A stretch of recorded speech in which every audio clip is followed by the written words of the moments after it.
ఒకప్పుడు మీరు డబ్బులు వెయ్యాలన్నా తీయాలన్నా బ్యాంకులో లైన్లో నిలబడాలి.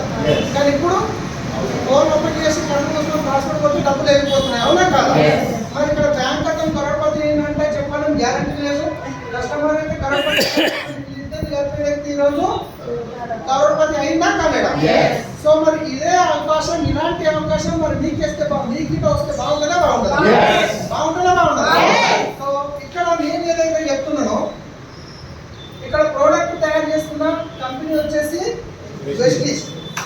వెస్టీజ్ వచ్చేసి డబ్బులు చెప్పాలి. అవునా కాదా? ఎంప్లాయీస్ చూసుకుంటుంది, ట్రాన్స్పోర్ట్ చూసుకుంటుంది, జిఎస్టీ అన్ని కంపెనీ చూసుకుంటుంది. కానీ వాడుకునే కస్టమర్ ఎక్కడ ఉంటాడు? ఇక్కడ ఉంటాడు. ఎస్ఆర్నో. కానీ వీళ్ళిద్దరిని కలిపే వ్యక్తి ఎవరు? మీరే కదా, మనమే కదా. సో ఇక్కడ కలపడం వల్ల కరోడ్పతి కంపెనీ అవుతుందా మనం అవుతున్నాం?